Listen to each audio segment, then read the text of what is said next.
अस्सलामुअलैकुम। मेरा नाम नूर ख़ान है। कराची में रिक्शा चलाता हूँ 20 साल से। लियारी, औरंगी, सदर, ये शहर मुझे हाथ की लकीरों की तरह याद है। रात को भी चलाता हूँ, दिन में भी। दिन रात काम करता हूँ मैं। रात को सवारियाँ कम होती हैं लेकिन फेयर ज़्यादा मिलता है, इसलिए रात पसंद है मुझे। 20 सालों में मैंने बहुत कुछ देखा है। लोग अजीब होते हैं रात। कोई रोता है, कोई चुप रहता है, कोई बस बोलता रहता है। मुझे कोई फ़र्क नहीं पड़ता। अपना काम है, सीधा पहुंचाऊं, पैसे लूं और आगे बढ़ूं। ये वाक़या अक्टूबर 2020 का है। लॉकडाउन थोड़ा खुला ही था उस वक्त। लोग बाहर निकल रहे थे। रात को ट्रैफिक था लेकिन पहले से कम। मैं केमाड़ी से निकला था। एक सवारी छोड़ के वापस आ रहा था। खाली रिक्शा। रात के करीब 1 बज रहे थे। घर जाना था। लियारी के एक मोहल्ले से गुजरा। तंग गली, दोनों तरफ पुराने मकान, रोशनी कम। अक्सर इस रास्ते से जाता हूँ, शॉर्टकट है। गली के बीच में एक औरत खड़ी हुई थी उस वक्त। हाथ उठाया हुआ था उसने। मैंने रिक्शा स्लो किया। औरत की उम्र तकरीबन 50 से 55 के करीब लगती थी। सफ़ेद दुपट्टा, काली शलवार कमीज़, हाथ उठाए खड़ी थी। मेरी तरफ देख रही थी। मैंने सोचा रात का वक्त है, औरत अकेली है, कोई ज़रूरत होगी। रुक गया मैं। उसने कहा, भाई लिहारी पुराना स्टॉप जाना है। मैंने कहा चलो। वो पीछे बैठ गई। रिक्शा चला, गली से निकला, मेन रोड पे आया। रेडियो बंद था, इंजन की आवाज़ थी। रात का अंधेरा था। 2 मिनट चले, पीछे से कोई आवाज़ नहीं आई। नॉर्मल है, लोग चुप रहते हैं। मैंने सीधा देखा, चलता रहा। फिर एक चीज़ नोटिस की। रिक्शे के पीछे वाला हिस्सा जहाँ सवारी बैठी हो, उसका वेट फील होता है चलाते वक्त। रिक्शा थोड़ा हैवी हो जाता है। एक बात जो 20 साल में आदत हो गई है मेरी, कि पीछे कितना वज़न है कितना नहीं है ये अंदाज़ा हो जाता है बंदे को। रिक्शा लाइट था, हल्का, बिल्कुल पहले जैसा, खाली जैसा। मैंने सोचा शायद औरत हल्की है, उम्र की होगी, वेट ज़्यादा नहीं है। सीधा चलता रहा। लियारी का पुराना स्टॉप आया। 5 मिनट का रास्ता था। मैंने रिक्शा रोका और पीछे मुड़ा। अब पीछे कोई नहीं था। वो सीट खाली थी। पीछे वाली सीट खाली थी, बिल्कुल खाली। दुपट्टा नहीं, औरत नहीं, कोई नहीं था वहाँ पर। मैंने सीधा गली में देखा। आगे पीछे कोई नहीं था वहाँ पर। रात की सुनसान गली थी, दोनों तरफ बंद दरवाजे। कोई नहीं था वहाँ पर। वो कहाँ गई? चलते रिक्शे से उतरी। मैंने महसूस किया होता, आवाज़ आती, रिक्शा हिलता, लेकिन ऐसा कुछ नहीं हुआ था। वो थी, पीछे बैठी थी और अब नहीं थी। घर आया, बीवी सो रही। अंदर आया, लेट गया। नींद नहीं आई मुझे सारी रात। वो औरत, जो सफ़ेद दुपट्टा, काला शलवार कमीज़, जहन में रिक्शे का वेट जो फील नहीं हुआ था, जहन में था। सुबह उठ के चाय पी, नॉर्मल दिन था। लेकिन एक काम किया, जो उस मोहल्ले में गया मैं, उस गली में जहाँ वो खड़ी थी। दिन का वक्त था, रोशनी थी, गली सीधी थी, दोनों तरफ मकान थे। एक चाय की रेहड़ी थी कोने में। रेहड़ी वाले से बात कहा, रात को इस गली में एक औरत थी। उसने कहा, कौन सी औरत? मैंने डिस्क्राइब किया उसे सारा। सफ़ेद दुपट्टा, काली शलवार कमीज़, को 50 से 55 साल की। रेहड़ी वाला मुझे देखता रहा, फिर कहा, भाई इस गली में रात को कोई नहीं होता। ये गली रात को बंद हो जाती है, सब जानते हैं। मैंने पूछा क्यों? उसने कहा, पहले कुछ हुआ था, लोग यहाँ से रात को गुजरना अवॉइड करते हैं। मैंने पूछा क्या हुआ? उसने चाय बनाई, मुझे दी और ख़ुद भी ली। फिर बोला, कुछ साल पहले इस गली में एक औरत मरी थी। रात का वक्त था, कोई एक्सीडेंट हुआ था। तब से लोग कहते हैं कि रात को वो दिखती है, हाथ उठाए सवारी मांगती है, हाथ उठाए सवारी मांग। वो पोस्टर, वही जगह और रात का वही वक्त। मैंने चाय रखी, रेहड़ी वाले को कहा शुक्रिया और निकला वहाँ से। मैं रिक्शे में बैठा, सीधा घर की तरफ निकला। अंदर एक सवाल था, जो पीछे बैठी थी वो वही थी क्या? मतलब वो औरत जो मरी थी, वो रात को वहाँ होती है, हाथ उठाती है, सवारी मांगती है, और फिर कहाँ जाती? 3 दिन कुछ नहीं हुआ, काम नॉर्मल रहा मेरा। नॉर्मल दिन, नॉर्मल रातें। चौथे दिन रात काम से वापस आ रहा था जब मैं वही रास्ते से नहीं गया, दूसरा रास्ता लिया। लंबा था लेकिन मैंने वहाँ से जाना प्रेफर किया। 5वें दिन भी दूसरा रास्ता। 6 दिन बाद एक सवारी थी, केमाड़ी ड्रॉप करनी थी। वापस आते वक्त वही गली पड़ती थी। मैंने दूसरा रास्ता लेना चाहा लेकिन सवारी थी पहले। फिर लेट हो गया मैं। फिर पता नहीं कैसे वो रास्ता आ गया। गली में था रात के 12:30 और मैं वहाँ रुक गया। वही जगह, वही स्पॉट, वहाँ अब कोई नहीं। रिक्शा रोकी, इंजन बंद किया, वहाँ बैठा। नहीं जानता था क्यों रुका मैं वहाँ पर। कुछ था जो रोक रहा था शायद मुझे। 5 मिनट बैठा रहा, अब वहाँ कुछ नहीं हुआ। इंजन स्टार्ट किया और आगे बढ़ने लगा और गली के आखिर में, जहाँ गली रोड से मिलती है, वहाँ फिर वो खड़ी हुई थी। मुझे देखी वही औरत, सफ़ेद दुपट्टा, काली शलवार कमीज़, हाथ उठाए। इस बार मैंने नहीं रोका वो रिक्शा, सीधा निकला। गली ख़त्म हुई, मैं रोड पे आया, तेज़ किया और सीधा निकल गया। उस वक्त पीछे नहीं देखा मैंने। घर आया, बीवी जाग रही थी, पानी पी रही थी किचन में। उसने मुझे देखा, पूछा क्या हुआ, चेहरा क्यों ऐसा है। मैंने कहा कुछ नहीं, बस थका हुआ हूँ। रात को सो गया लेकिन नींद बार बार खुलती रही मेरी। सुबह एक पुराना दोस्त मिला, राशिद, रिक्शा ड्राइवर था वो भी। चाय पीते वक्त उसने खुद पूछा, यार लियारी पुरानी गली से जाते हो कभी कभी आप? मैंने कहा हाँ, मैं गया हूँ उधर से। उसने कहा रात को? मैंने कहा हाँ। उसने कहा एक बार मुझे भी हुआ था कुछ, एक सवारी बैठी थी मेरे पीछे। फिर स्टॉप पे कोई नहीं था जब मैं उतारने गया उधर। बिल्कुल वही गली और वही चीज़। मैंने कहा तूने क्या किया? उसने कहा उस दिन के बाद से मैं उस गली से नहीं गुजरा, ख़ासकर रात को तो बिल्कुल भी नहीं। मैंने पूछा और कुछ हुआ है क्या? बाद में वो 1 सेकंड चुप रहा। चाय का कप हाथ में था उसे और उसने वो रखा और कहा एक चीज़ थी, उस रात जब वो पीछे बैठी थी मैंने महसूस किया था रिक्शा हल्का हो गया था। वेट नहीं था बिल्कुल भी, लेकिन पीछे सीधा मेरे कान के पास सांस की आवाज़ आई थी एक बार। ये सुनकर जैसे मेरे अंदर कुछ हुआ। रिक्शा खाली था, वेट नहीं था, लेकिन सांस थी। मेरे साथ भी वही हुआ था। मैंने सोचा था कोई नहीं था, लेकिन सांस। उस रात मैं सीधा चला था, पीछे नहीं देखा था। रेडियो बंद था।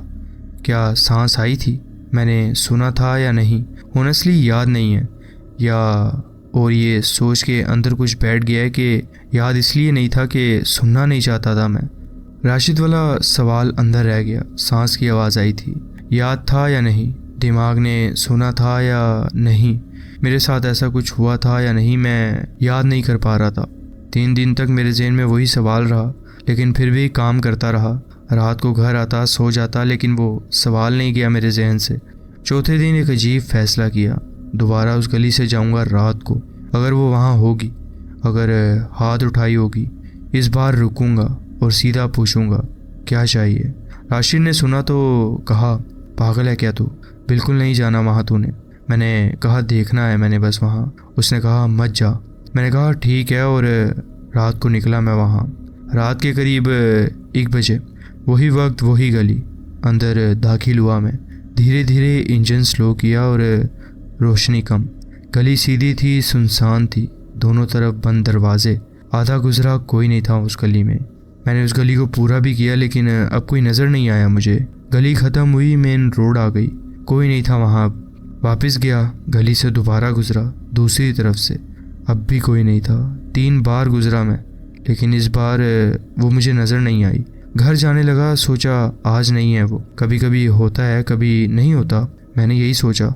वापस निकला मैं रोड पे, फिर एक मोहल्ले की गली से गुजरा, अलग गली। उस गली से 2 मिनट दूर, और वो वहाँ खड़ी हुई। अब उस गली में अलग जगह, वही औरत, सफ़ेद दुपट्टा, काली शलवार कमीज़, और वही फिर से हाथ उठाए। मैंने रिक्शा रोका, वो आई, पीछे बैठी। मैंने सीधा महसूस किया रिक्शा हल्का हुआ है, वेट नहीं था, बिल्कुल पहली बार जैसा। मैंने इंजन नहीं चलाया, रिक्शा वहाँ खड़ा रहा। फिर मैंने सीधा बिना मुड़े कहा कहाँ जाना है? पीछे से आवाज़ आई, वही आवाज़ नॉर्मल, एक उम्रदार औरत की, लियारी पुराना स्टॉप। मैंने कहा वो तो पीछे है, आगे नहीं। इस बात से काफ़ी देर खामोशी रही। मैंने कहा आप कौन हैं? कोई जवाब नहीं आया। मैं इस बार पीछे मुड़ा, सीधा एकदम से, लेकिन अब वहाँ कोई नहीं था। सीट खाली थी, वो पीछे बैठी थी। अब जब मैं पीछे मुड़ा था तो कोई नहीं था, लेकिन सीट पे जहाँ वो बैठी थी चादर नहीं थी, कोई चीज़ नहीं थी, लेकिन सीट का कपड़ा, उस पे एक निशान था जैसे कोई बैठ के उठाओ। कपड़े की हल्की सी क्रीस अभी भी फ्रेश। घर आया, सीधा अंदर आया। बीवी सो रही थी, मैं बैठक में बैठा रहा, लाइट्स ऑन, रात भर बैठा रहा। मैं सोचता रहा इसके बारे में। सुबह एक काम किया, उस गली में गया। दोनों गलियां, पहली भी दूसरी भी। दिन का वक्त था। पहली गली में वही रेडी वाला था। मैंने कहा, उस औरत के बारे में और बताओ जो मरी थी, कब, कैसे और कहाँ। उसने बोला, उसी गली में। लेकिन मैंने उससे कहा कि वो कहाँ जाना चाहती थी जब एक्सीडेंट हुआ है उसका। रेडी वाले ने सोचा और कहा, सुनने में आता है कि लियारी पुराना स्टॉप, किसी से मिलने जाना था उसने। लियारी पुराना स्टॉप, वही डेस्टिनेशन। दोनों बार जो उसने मुझे कही थी, पहली बार भी और दूसरी बार भी। वो अभी भी वहाँ जाना चाहती है शायद, सालों बाद भी। हर रात एक ही जगह खड़ी होती है वो, उन गलियों के दरमियान या उन गलियों में से एक में। घर आया, लेट गया, आंखें बंद की। एक चीज़ डिसाइड की, उस रूट पे रात को कभी नहीं जाऊंगा अब मैं। दूसरा रास्ता लंबा था, कोई बात नहीं, दूसरा लूँगा हमेशा। ये सिंपल था, ये हो सकता था। और ये फ़ैसला करके अंदर कुछ हल्का हुआ, जैसे एक बोझ ख़त्म हुआ हो। एक हफ्ते बाद नॉर्मल था सब कुछ। एक रात एक अजीब चीज़ हुई फिर भी। रक्शे पे काम था, रात के 11 बजे वापस आ रहा था, दूसरा रास्ता ले रहा था, बिल्कुल उस एरिया से दूर। जब एक सवारी ने हाथ उठाया, नॉर्मल सवारी, एक बंदा था, शलवार कमीज़, 30 से 35 साल का था शायद। मैं रुका, वो बैठा। उसने कहा, भाई लियारी पुराना स्टॉप। मैंने रिक्शा चलाया, नॉर्मल था, वेट फील हुआ। पीछे बंदा बैठा हुआ था, सब ठीक था। 10 मिनट का रास्ता था। स्टॉप आया, मैं रुका और पीछे मुड़ा। बंदा था, उतरने लगा, पैसे दिए और वो चला गया वहाँ से। बिल्कुल नॉर्मल, बिल्कुल रियल, कोई चीज़ नहीं हुई। लेकिन जाते वक्त उसने एक बार मुड़ के देखा, सीधा मेरी तरफ। चेहरा नॉर्मल था, कोई एक्सप्रेशन नहीं, और कहा, शुक्रिया भाई, और चला गया। मैंने वो चेहरा देखा, नॉर्मल था, बिल्कुल नॉर्मल इंसान था, लेकिन वो शुक्रिया, उसकी आवाज़, कुछ था उसमें जो अलग, नहीं बता सकता एग्जैक्टली, लेकिन ये मैं यकीन से कह सकता हूँ कि वो अलग था। मैंने अपने आप से कहा, बंदा था, रियल था, वेट था, पैसे दिए उसने, सब नॉर्मल है। रिक्शा चलाया और घर की तरफ निकला। घर आया, अंदर गया, मैं बैठा और चाय बनवाई। बीवी ने कहा, आज सब ठीक था? मैंने कहा, हाँ। चाय पी, फिर एक चीज़ याद आई। वो बंदा स्टॉप पे जब उतरा था, उसने मुझे पैसे दिए थे। मैंने उससे पैसे लिए थे और काउंट भी किए थे और जेब में डाल दिए थे। लेकिन जब मैंने हाथ डाला पैसे निकालने के लिए कि उसके पैसे कहाँ हैं, तो अब कुछ नहीं था जेब। मतलब उसने पैसे दिए थे, मैंने लिए भी थे, लेकिन अब जेब खाली थी, पैसे नहीं थे जेब में। खैर, मैंने ये बात बीवी को बताई। उसने आयतें पढ़ के मेरे पे फूकी और ये मैंने पक्का कर लिया कि आइंदा के बाद मैं उस गली या उस एरिया से नहीं गुजरूंगा। और उसके बाद से ना मैं कभी उस गली से गुजरा हूँ और ना कभी सोचा है। लेकिन दिन के वक्त कभी कभी उस गली की सवारी मिल जाती है तो उतार देता हूँ और फ़ौरन उस एरिया से निकल आता हूँ। खैर, अब मैं उधर नहीं जाता। ये था मेरा एक वाक़या जो मैं आपके साथ शेयर करना चाहता था। जी बहुत शुक्रिया, आपने अपनी कहानी हमारे साथ शेयर की। बढ़ते हैं अपनी नेक्स्ट स्टोरी की तरफ।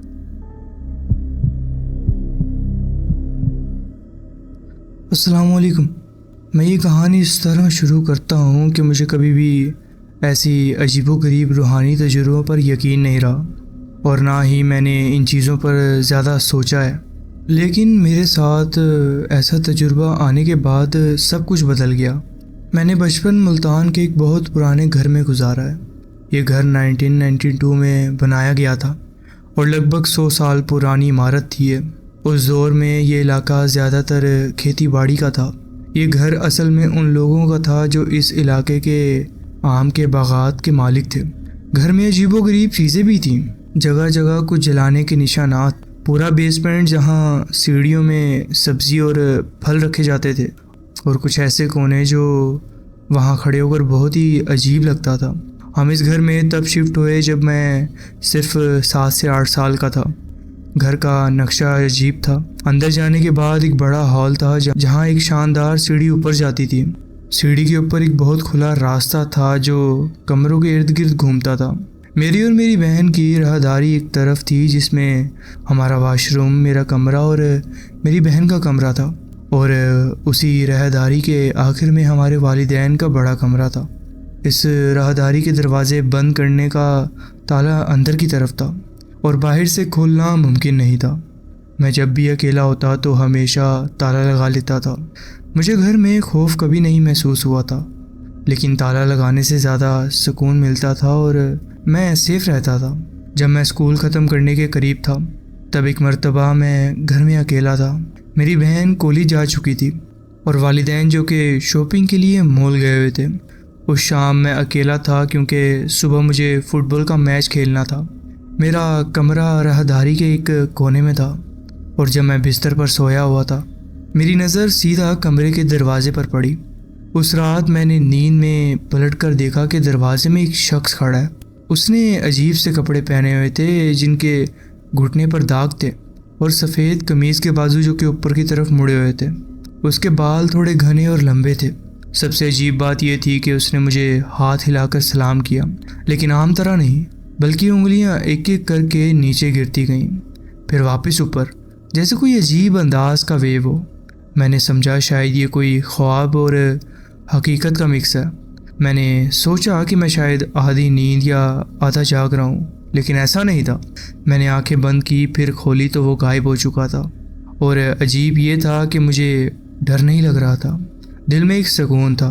मैंने समझा ख्वाब ही होगा, मेरा ख्याल था ये। 6 साल गुजर गए। मेरी बहन की शादी थी। उसकी एक दोस्त थी जिसका नाम आलिया था। बाहर से आई थी और होटल में रुकने के बजाय हमारे घर रुक गई। उसको मेरा पुराना कमरा दिया गया। शादी के दिन आलिया ने गाड़ी में बैठते हुए कहा कि उसको रात सही से नींद नहीं आई। मैंने पूछा क्यों, तो उसने कहा कि तुम्हारे कमरे में एक आदमी खड़ा था जो रात भर हाथ हिलाता रहा। उसने वही अंदाज मिमिक किया जो मैंने सालों पहले देखा था। उसने उसके कपड़े, ओवरऑल्स और वही नक्शो निज़ार मुझे बताया। मैंने कांपते हुए उसे सब कुछ बयान किया था जो मेरे साथ भी हुआ, और वो भी ये सुनकर हैरान हो गई। आलिया ने कहा कि वो रूहों को महसूस कर लेती है और ये सिर्फ एक बाइज़रार रूह है जो सिर्फ अपना वजूद दिखाती है। और वाकई मुझे भी उस वक्त कोई खौफ महसूस नहीं हुआ था। कुछ वक्त बाद मैंने अपनी माँ से पूछा कि उन्होंने कभी कुछ देखा है इस घर में। वो मुल्तान के सिविल हॉस्पिटल में डॉक्टर हैं और एक अच्छी पर्सनैलिटी रखती हैं। उन्होंने कहा कि कई मरतबा सुबह 3 बजे के करीब जब वो ड्यूटी से घर आती थी तो उन्हें एक साया दिखता था जो मेरी और मेरी बहन की राहदारी के दरमियान खड़ा होता था। उन्होंने कहा कि कभी वो डरी नहीं इससे, बस देखा और नज़रअंदाज कर दिया, कभी ध्यान नहीं दिया उस पर। मुझे भी उसके बाद 2 मरतबा उस शख्स को मेरी बहन के कमरे में देखा। एक मरतबा वो बिल्कुल उसके बिस्तर के पास खड़ा हुआ था, लेकिन उस दफ़ा उसने हाथ नहीं हिलाया। जब भी देखा तो वक्त 3 या 4 बज रहे होते थे सुबह के। फ़िलहाल मुझे उससे डर नहीं लगता था। अजीब बात यह थी कि घर में छोटी मोटी अजीब चीज़ें होती रहती थी, जैसे कि लैंप का बार बार गिर जाना, जबकि ना कोई वहाँ पर बिल्ली होती थी, ना चूहा, ना कोई जानवर कि जैसे गिर जाए। मैं मस्ती मस्ती में कहता कि ये उसी का काम है। 2 हफ्ते पहले मेरी भांजी जो 6 साल की है अपनी नानी के घर रात गुजारने गई। सुबह जब वापस आई तो उसने अपनी माँ को कहा कि उसने एक आदमी देखा जो तस्वीरों को देख रहा था। उसने उसको सलाम किया लेकिन वो चुप रहा। जब वो खेल कर कमरे से निकली तो वो वहाँ से गायब हो गया था। अगर कोई असल आदमी होता या तो नीचे आता जहाँ मैं था या फिर दोबारा सामने आता, लेकिन मुझे कुछ नज़र नहीं आया वहाँ पर। ये बात सुनकर सब सोचने पर मजबूर हो गए और ये था मेरा एक वाक़या जो मैं आपके साथ शेयर करना चाहता था। जी बहुत बहुत शुक्रिया, आपने अपनी कहानी हमारे साथ शेयर की। तो जी फ्रेंड्स, ये थी आज की स्टोरीज़। आप कमेंट्स में ज़रूर बताएं कि आपको ये स्टोरीज़ कैसी लगी। अगर आपको ये स्टोरीज़ अच्छी लगी हो तो वीडियो को ज़रूर लाइक कीजिए और चैनल को ज़रूर सब्सक्राइब कीजिए और बेल आइकन को ज़रूर प्रेस कर लीजिए ताकि आगे आने वाली कहानियाँ वीडियोज़ आपसे मिस ना हो। अपना ख्याल रखें और मिलते हैं नेक्स्ट वीडियो में। अल्लाह हाफिज़।